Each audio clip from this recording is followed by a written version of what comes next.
الرحمن الرحیم اللہم صلی علی محمد وعلی آل محمد مبارک وسلم۔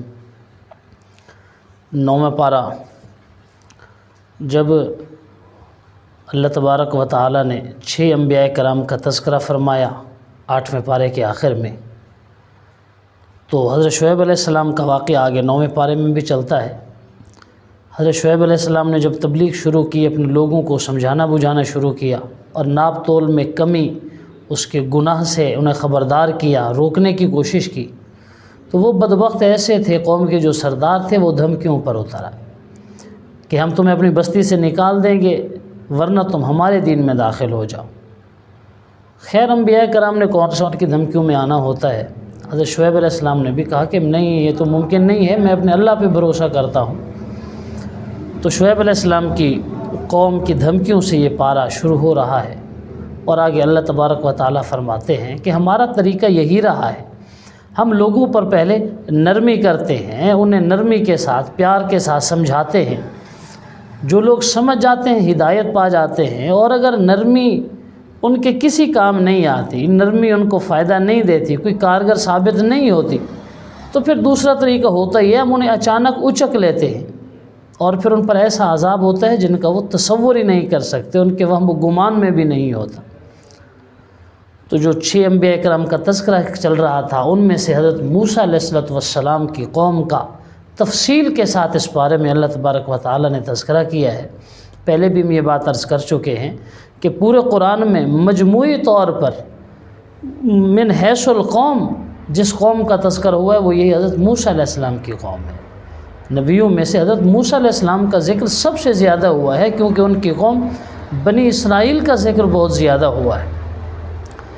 تو یہ نسل در نسل غلام چلے آ رہے تھے قبطیوں کے، فرعونیوں کے۔ یہ جو بنی اسرائیل تھے، حضرت یعقوب علیہ السلام، پھر حضرت یوسف علیہ السلام، یہ ان کی قوم، وہاں سے یہ چلتے چلتے حضرت موسیٰ علیہ السلام ان کے نبی بنے۔ تو یہ نسلم بعد نسل یہ غلامی کی زندگی گزار رہے تھے، قبطیوں کے، فرعونیوں کے غلام تھے۔ فرعون ان پر ظلم و تشدد بھی کرتا تھا، ہر اعتبار سے ان کی بچوں کو، ان کی عورتوں کو، ان کے سارے لوگوں کو غلام بنا رکھا تھا۔ تو حضرت موسیٰ علیہ السلام انہیں قبطیوں سے بچا کے لے آئے۔ ابتداً جب حضرت موسیٰ علیہ السلام اللہ تبارک و تعالیٰ کے حکم پر نبی بن کر اپنے بھائی حضرت ہارون علیہ السلام کے ساتھ فرعون کے پاس پہنچے، اور فرعون سے مکالمہ ہوتا ہے، مناظرہ ہوتا ہے، انی رسول من رب العالمین، حضرت موسیٰ نے کہا مجھے رب العالمین نے بھیجا ہے۔ وہ بدبخت خدائی کا دعوے دار تھا، خدا ہونے کا دعویٰ کرتا تھا، اور وہ اسی طاقت کے تکبر کے نشے میں، اسی گھمنڈ میں مبتلا تھا کہ اچھا میرے علاوہ اور بھی کوئی خدا ہے، کوئی اور رب العالمین ہے۔ اس نے موسیٰ علیہ السلام کو از راہ مذاق، استہزاء، ایسے طنز کے طور پر بدبخت نے کہا رب العالمین تو میں ہوں، تم کس کی بات کر رہے ہو؟ یہاں بھی واقعہ آتا ہے، آگے بھی 2-3 جگہوں پر یہ واقعہ موجود ہے، سورۃ الشعراء وغیرہ میں۔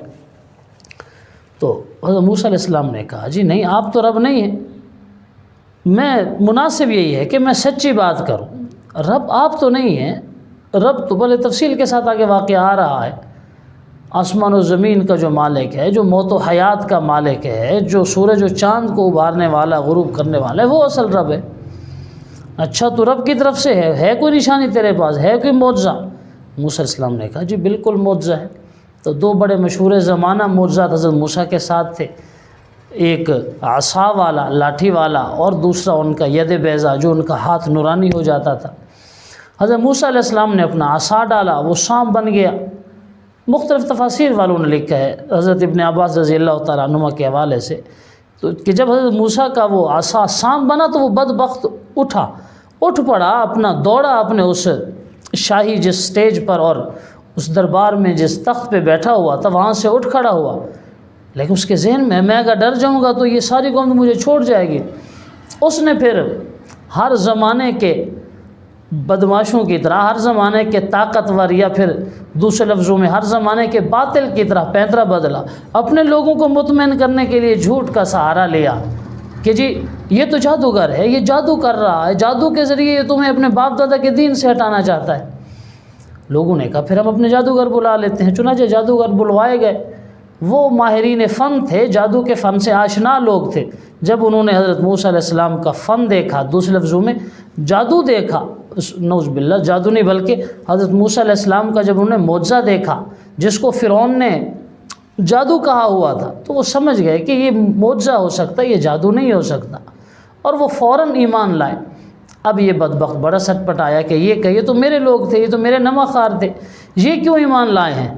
تو وہ کہنے لگا اچھا یہ تمہارا بڑا جادوگر ہے جس نے تم پر بھی جادو کر دیا۔ انہوں نے کہا نہیں، یہ جادوگر نہیں ہے، یہ نبی ہے اور ہم اس کے رب پر ایمان لائے ہیں۔ آمنا برب ہارون و موسیٰ، ہم اس کے رب پر ایمان لائے ہیں۔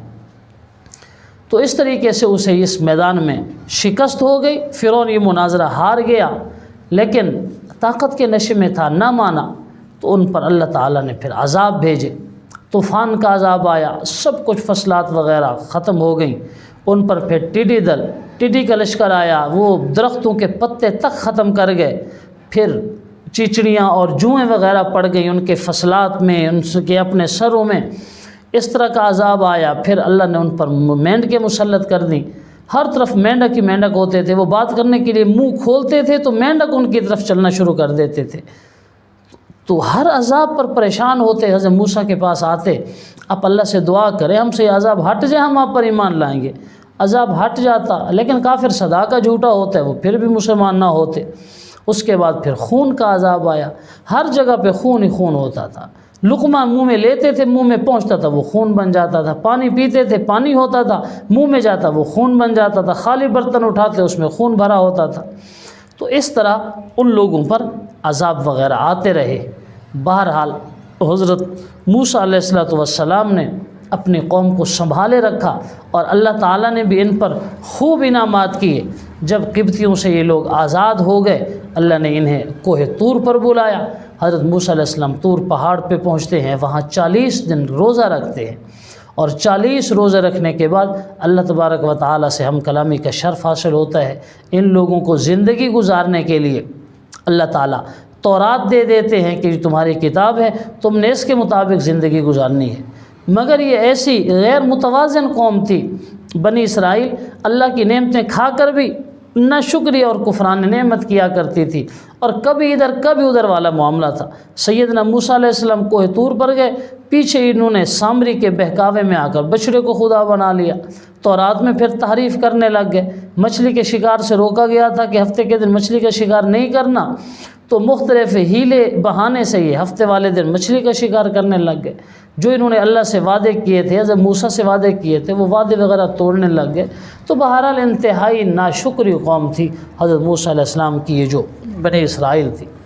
تو جب وعدوں کا تذکرہ آیا تو اللہ نے یہاں وعدے الست کا بھی تذکرہ کر دیا کہ ہم نے سبھی انسانوں سے وعدہ لیا ہوا ہے۔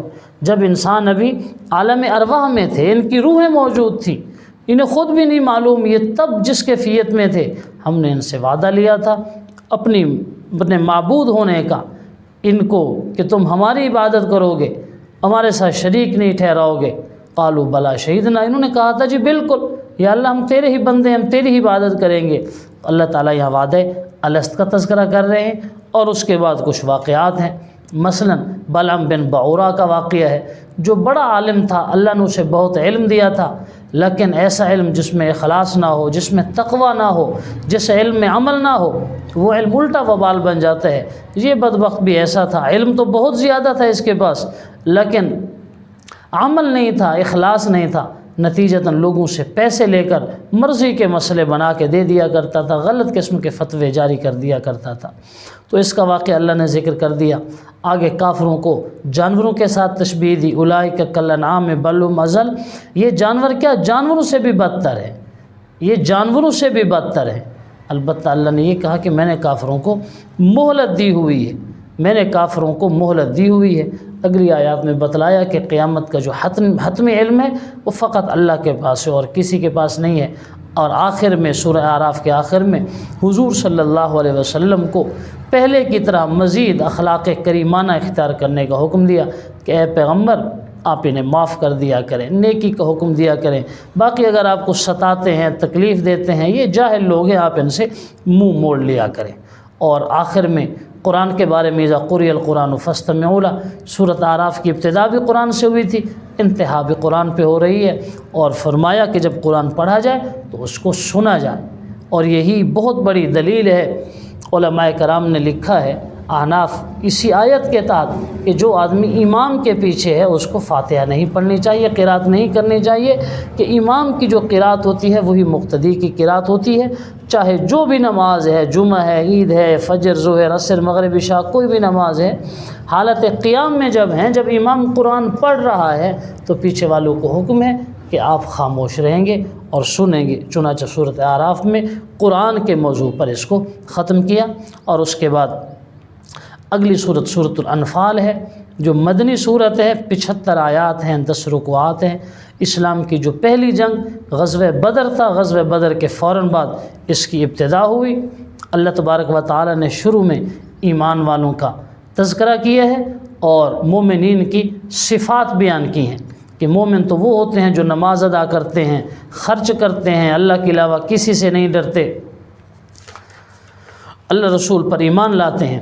اور پھر 6 جگہوں پر ایمان والوں کا اللہ تبارک و تعالی نے تذکرہ کیا ہے کہ ایمان والے وہ ہوتے ہیں جو خیانت نہیں کرتے، اللہ رسول کی اطاعت کرتے ہیں، تقوی اختیار کرتے ہیں، جب دشمن کے مقابلے میں آتے ہیں تو دشمن کا ٹھہر کے مقابلہ کرتے ہیں، پیٹھ نہیں پھیرتے، ثابت قدم رہتے ہیں۔ اور ظاہر سی بات ہے جو ایسی قوم ہو، جو ایسے لوگ ہوں، انہیں کوئی بھی شکست نہیں دے سکتا۔ چنانچہ حضرات صحابہ کرام میں یہ ساری صفات موجود تھیں، وہ دنیا میں فاتح بن گئے، حضور صلی اللہ علیہ وسلم کے تربیت یافتہ تھے، انہوں نے دنیا کی ہر اعتبار سے مضبوط دشمن اور مضبوط ٹیکنالوجی کو شکست دے دی اور دنیا کے آخری کنارے پر اسلام کا جھنڈا لہرایا۔